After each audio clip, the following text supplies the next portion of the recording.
Welcome to the law teller YouTube channel.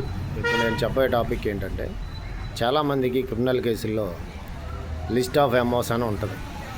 Chargesheet file చేసేటప్పుడు police వారు ఆ ఛార్జ్షీట్లో criminal కేసులకు సంబంధించి ఎఫ్ఐఆర్ అయిన కాడ నుండి ఛార్జ్షీట్ ఫైల్ చేసే వరకు పోలీస్ వారు ఎంక్వైరీ చేసి ఇన్వెస్టిగేషన్ చేసి సాక్షులు ఎవరినైతే పెడతారో ఆ యొక్క క్రిమినల్ కేసుల్లో ఆ నేరానికి సంబంధించి వాడినటువంటి వస్తువులేంటో వాటిని సేకరించి ఆ ఇన్వెస్టిగేషన్లో ఆ నేరానికి సంబంధించినటువంటి వస్తువులు నేరస్తులు అంటే ముద్దాయిలు ఎవరైతే వస్తువులు వాడతారో ఆ వస్తువుని సేకరించి ఆ ఛార్జ్షీట్లో చూపిస్తారు. ఆ ఛార్జ్షీట్లో చూపించేటప్పుడు వాటిని ఏమంటారంటే లిస్ట్ ఆఫ్ ఎమోస్ అంటారు. లిస్ట్ ఆఫ్ ఎమోస్ అంటే ఏంటంటే, ఎంఓ అంటే ఏంటంటే మెటీరియల్ ఆబ్జెక్ట్స్ అనమాట. మెటీరియల్ ఆబ్జెక్ట్స్ అంటే క్రిమినల్ కేసుల్లో ఛార్జ్షీట్ ఫైల్ చేసేటప్పుడు ఆ లిస్ట్ ఆఫ్ విట్నెస్లో కింద లిస్ట్ ఆఫ్ ఎమోస్ అని ఇస్తారు ఛార్జ్షీట్లో.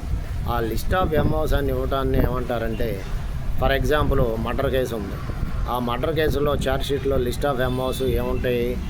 ఏ కత్తితో, ఏ వేపంతో, లేదంటే ఏ రాడ్తో కొట్టి చంపాడో ముద్దాయి, వాటిని సేకరించి కోర్టులో ప్రొడ్యూస్ చేయడాన్ని లిస్ట్ ఆఫ్ ఎమోస్ అంటారు. వాళ్ళు నేరస్థలంలో ఏ వస్తువులైతే మర్డర్తో చేయడానికి ఉపయోగించారో ఆ వస్తువుల్ని సేకరించి ఆ వస్తువుల్ని ఛార్జ్షీట్లో లిస్ట్ ఆఫ్ ఎమోస్గా చూపిస్తారు. అట్టా లిస్ట్ ఆఫ్ ఎమోస్గా చూపించినటువంటి వస్తువులే కేసులో వాడబడిన వస్తువులుగా పరిగణిస్తారు. అట్టా లిస్ట్ ఆఫ్ ఎమోస్లో చూపించిన వస్తువులు కోర్టు పరిగణలోకి తీసుకోదు. అంచేత ఫ్రెండ్స్, ఈ యొక్క లిస్ట్ ఆఫ్ ఎమోస్ అనేది క్రిమినల్ కేసుల్లో చాలా ఇంపార్టెంట్. దొంగతనాల కేసుల్లో కానీ, మర్డర్ కేసుల్లో కానీ, రేప్ కేసుల్లో కానీ, లేదంటే గంజాయి కేసుల్లో కానీ, లేదంటే ఈ యొక్క 326, 324 అటెంప్ట్ మర్డరు ఇటువంటి కేసుల్లో కానీ ఈ లిస్ట్ ఆఫ్ ఎమోస్ అనేది కంపల్సరీగా ముద్దాయిలు ఏయో ఒక ఆయుధాలు, వెపన్స్ వాడి ఆ నేరాలు చేయడం అనేది జరుగుతుంది. ఆ చేసిన నేరాలు ఏ వస్తువులతో అయితే చేస్తారో ఆ వస్తువులను సేకరించి పోలీసు వారు లిస్ట్ ఆఫ్ ఎమోస్గా ఛార్జ్షీట్లో మెన్షన్ చేస్తారు.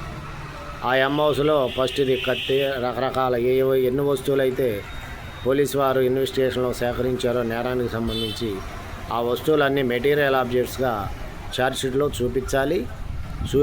అది వాళ్ళ యొక్క బాధ్యత. ఆ మెటీరియల్ ఆబ్జెక్ట్స్ అనేది చూపించలేనప్పుడు కేసు అనేది వీక్ అవుతుంది. అంచేత నేరస్తులు ఎవరైతే నేరస్తులు ఎవరైతే నేరం చేస్తారో ఆ నేరం చేసిన వ్యక్తి కంపల్సరీగా ఏదో ఒక వెపను, లేదంటే ఏదో ఒక వస్తువులో ఏదో ఒక రకంగానో చంపుతాడు. వస్తువులు వాడతారు కాబట్టి వాటిని కంపల్సరీగా సీజ్ చేసి లిస్ట్ ఆఫ్ ఎమోస్గా ఛార్జ్షీట్లో చూపించి వాటిని కోర్టులో క్రైమ్ వస్తువులుగా చూపిస్తారు. సో ఫ్రెండ్స్, ఈ లిస్ట్ ఆఫ్ విట్నెస్ అనేది ఛార్జ్షీట్లో కానీ, క్రిమినల్ కేసుల్లో కానీ మెటీరియల్ ఆబ్జెక్ట్స్ అంటారు. చాలా ఇంపార్టెంట్. మెటీరియల్ ఆబ్జెక్ట్స్ అనేది లేకపోతే కేసు అనేది మ్యాక్సిమం వీక్ అయిపోద్ది. సో ఫ్రెండ్స్, మరో వీడియోతో మళ్ళీ కలుద్దాం. లిస్ట్ ఆఫ్ ఎమోస్ అంటే లిస్ట్ ఆఫ్ మెటీరియల్ ఆబ్జెక్ట్స్ అని అర్థం. ఈ ఓన్లీ క్రిమినల్ కేసులోనే ఉంటాయి. సో ఫ్రెండ్స్, మరో వీడియోతో మళ్ళీ కలుద్దాం. And then bye friends.